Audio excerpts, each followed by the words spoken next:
मुज़ाकरात के बाद फिर भी बातें इस तरह बयान की जाती हैं कि जिस तरीके से मुज़ाकरात करने के कोई मकासद ही नहीं थे और उसके पस पर्दा के हक़ाइक़ कुछ और हैं। वफाक की सतह के ऊपर एक दूसरे से मुज़ाकरात, और फिर ये भी कहा जा रहा है कि मौलाना फजलुर रहमान साहब जो हैं वो नून लीग के साथ उनकी कुर्बतें बढ़ रही हैं, तो उसके पीछे कितनी हकीकत। राना साहब, कहा जा रहा है कि मौलाना के भाई जो हैं वो कमेटी की सरबराही फिर मिलेगी, कुर्बतें कम हो रही हैं, उन्होंने भी शुक्रिया अदा किया ताउर रहमान साहब ने। क्या ये हुकूमत के साथ कुर्बतें बढ़ रही हैं या हुकूमत बढ़ाना चाह रही? मेरे पास इतला ये है कि ऑफ़र की गई थी बलूचिस्तान में वज़ीर आला, जिसकी एक बड़ी शोर मचा था कि वज़ीर आला तब्दील हो रहा है, डिप्टी चेयरमैन सेनेट और कुछ वजारतें, कुछ कमेटियों की चेयरमैनशिप। लेकिन मैं आपको ये मुसद्दका आपको इतला दे रहा हूँ, मुसद्दका इतला मौलाना साहब नहीं माने। और मौलाना साहब देखिए, ये जो चेयरमैनशिप होती है ना सेनेट के अंदर कमेटियों की, ये एक आम सी बात है, ये हर सियासी जमात को मिलती ही मिलती है। लेकिन अगर आप ये कहें कि मौलाना फजलुर रहमान साहब जो हैं वो हुकूमत की कश्ती में बैठ जाएंगे, तो ये कागज़ पकड़ के लिख लें, वो हुकूमत की कश्ती में बैठेंगे नहीं, पीपल्स पार्टी हुकूमत की कश्ती से निकलेगी नहीं। दो चीज़ें ज़हन में रखिएगा, पीपल्स पार्टी हुकूमती कश्ती से निकलेगी नहीं, मौलाना हुकूमती कश्ती में बैठेंगे नहीं। अब मौलाना साहब की जो कमेटी है, जो उनकी एग्जीक्यूटिव काउंसिल है ना, तो वो इस बात की इजाज़त देती है, और मौलाना साहब को भी इस बात की समझ आ गई है कि उन्होंने जद्दोजहद अब जो की उसमें उनके हिस्से कुछ नहीं आया, और जो लोग उनसे जद्दोजहद करवाते रहे वो सारा कुछ लेकर चले गए। तो ये मुझे नहीं नज़र आ रहा कि कोई ऐसा हो। ऑफ़र्स होती हैं, डील होती है, डील की कोशिशें होती हैं। वो कौन सी सियासी जमात है जो डील नहीं करती?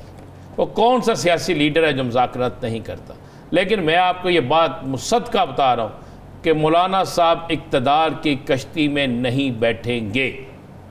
मौलाना साहब किसी सूरत में इस इक़्तिदार की कश्ती में नहीं बैठेंगे। और आप ज़हन में रखिएगा, अब हालात आज से 100 दिन पहले जो हालात थे, अब वो हालात नहीं रहेंगे। आपको डे टू डे हालात बड़ी तेज़ी से तब्दील होते नज़र आएंगे। अगर बकौल फैसल वाडा साहब बजट डंगे की चोट पे पास होगा, बकौल फैसल वाडा साहब तमाम की तमाम नचकारी होगी और बजट मंजूर होगा, तो बजट जो बनाया गया वही मंजूर होगा ना, और नचकारी वही होगी जो तमाम अदारों की है।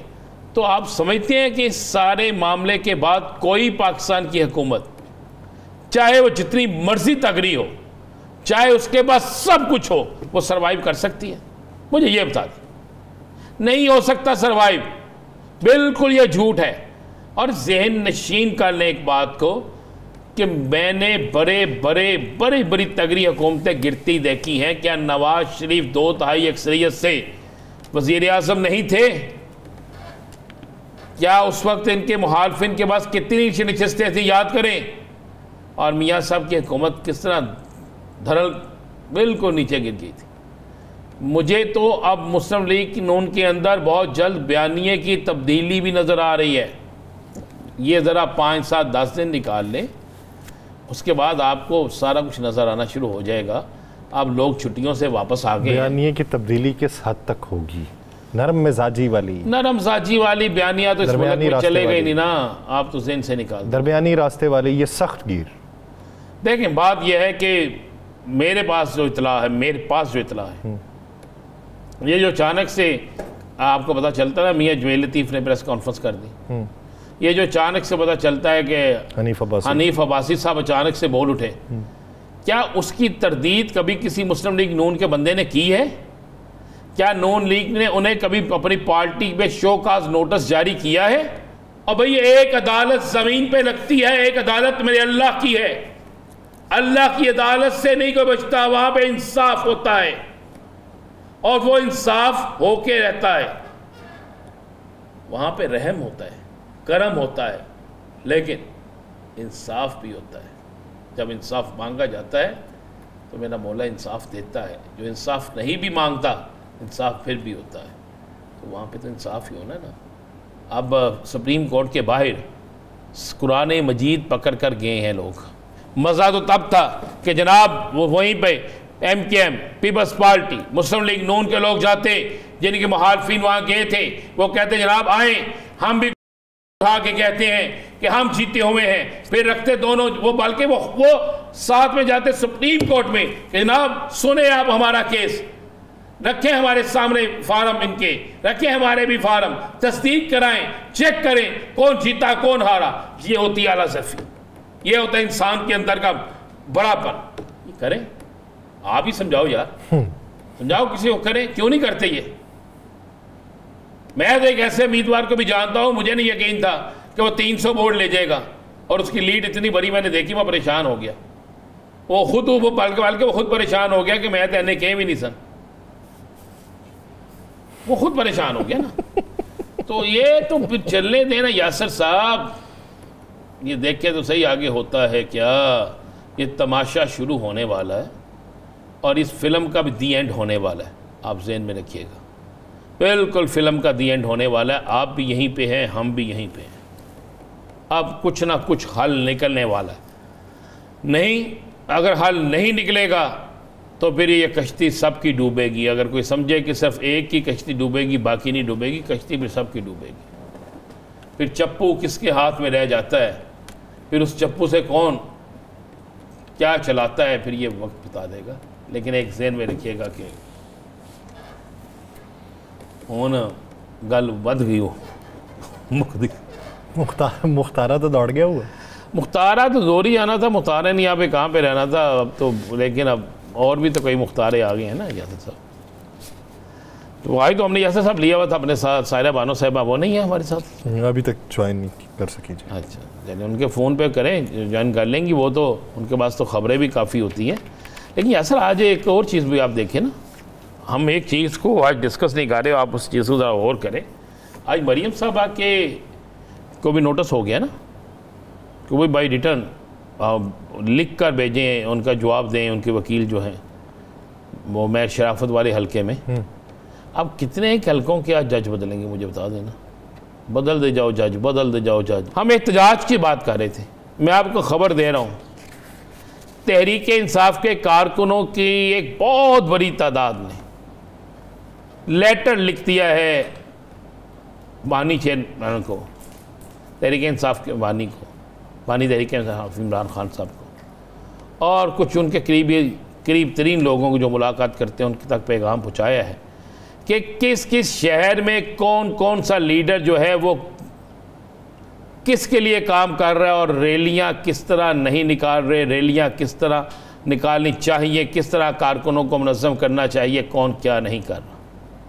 बल्कि मेरे पास एक फुटेज आई, मेरे पास मौजूद है फुटेज, में हंस रहा था उस फुटेज को देख के कि एक बड़ा ज़िम्मेदार शख्स जो है वो भी कुछ 40 लोगों के साथ जा रहा था। इस तरह सियासी जमातों के रहनुमाओं की तहरीकें नहीं चलती। तहरीकें चलाने के लिए आप देखें, पिंडी में लोग निकले ना, गिरफ्तारियां बिल्कुल हुई, बिहारी में निकले गिरफ्तारियां, सियालकोट में निकले, जंग में निकले, कोई शहर है जहां पे लोग निकले। मैं लाहौर में मैंने देखा बड़ा अच्छा जुलूस निकाला एजाज भुट्टर और यासर गिलानी ने, मेरी तवक्को से कई गुना अच्छा जुलूस निकाला।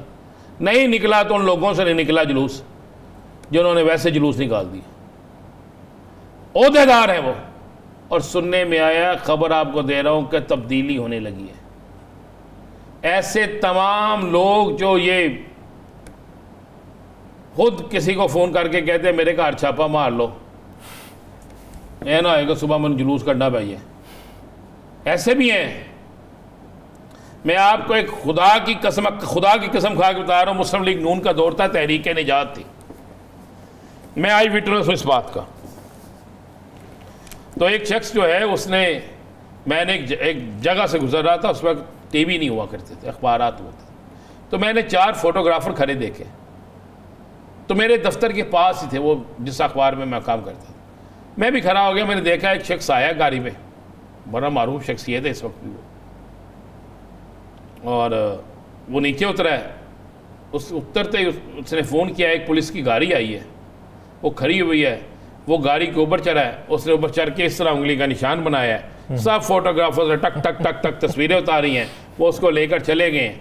मैं कहा यार ये कैसी गिरफ्तारी है, उन्होंने कहा जनाब गिरफ्तारी ये उस वक्त थी जब मियाँ साहब वापस आ रहे थे ना, तो इसी दिन ही मियाँ साहब कहते हैं ना कि जो मैं क्या कि कदम और ये नवाज शरीफ हम तुम्हारे साथ हैं, पीछे मुड़ के देखा कोई भी नहीं थी। तो ये उस वक्त का वाक़या। बहुत से लोग गिरफ्तारियाँ खुद दे देते हैं और मिली भगत से देते हैं, पुलिस के साथ पुलिस के नंबर बन जाते हैं और अपने भी नंबर बन जाते हैं, तस्वीरें भी अखबारात में छप जाती हैं और बल्ले बल्ले भी हो जाता है, आगे के लिए नंबर भी उनके सेट हो जाते हैं और फिर पता लगता है अचानक से उनकी बेल भी हो गई है। और कई ऐसे लोग जिनका कसूर कोई नहीं, उनकी बेल ही नहीं होती, देखा ना आपने।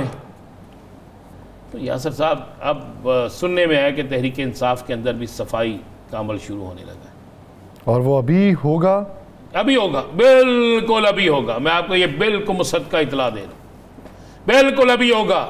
इसलिए अभी होगा कि कारकुनों की डिमांड है और कारकुनों की डिमांड को हमेशा माना जाता है। उस सफाई के अमल में क्या इलेक्टेड मेंबर्स भी होंगे या इंतज़ामी तौर पे शहरों की सतह के ऊपर जिनको पहले तो जाएगा ज़िम्मेदारान, ये जो अहदेदारान है ना, फिर उसके बाद अगर कोई MP MNA कोई मेंबर होगा वो नहीं कर रहा तो एक वार्निंग लेटर होगा, उसके बाद वो भी फारिग हो सकता है। फिर आखिरी कई लोग ऐसे होते हैं ना, फिर वो आखिरी इलेक्शन होता है उनका। ज़हन नशीन रखें ना, अगर शाहिदा खान अब्बासी साहब कह रहे हैं कि ये असम्बली चलती नहीं नज़र आ रही, तो फिर जहन में रखे असम्बली नहीं चलनी तो उन्होंने अकेले के असम्बली में इचार डालना है। जब टूटेगी तो सारे घर जाएंगे, फिर कोई ये समझे कि मैं बच जाऊँगा कि मैं फ़लाँ जमात का हूँ, नहीं नहीं नहीं, असम्बली डिज़ॉल्व हो तो सारे घर जाते हैं। और ये बदकिस्मती ये है कि ये पाकिस्तान की वाहिद असम्बली है जिसके 100 दिन बाद ही लोग बातें करना शुरू हो गए हैं कि ये हुकूमत नहीं चल रही। और खाली तहरीक इंसाफ को तो छोड़ देना, साइड पे कर दें, सुन्नी इत्तेहाद कौंसिल को साइड पे कर दें। ये बात कौन कर रहा है? ये बात मुस्लिम लीग नून के साबका लोग कर रहे हैं। ये बात जो है वो फारूक सत्तार की तकरीर से निकल आती है, ये बात जो है ज़ुबैर अहमद के गुफ्तगू से निकल आती है, ये बात मुफ्ता इस्माइल की गुफ्तगू से निकल आती है, ये बात जो है खोखर साहब की गुफ्तगू से निकल आती है। मारूफ तरीन तजिया कार भी यही बात कहते हैं। तो भी पीछे रह के जाता है। चले इसी बात में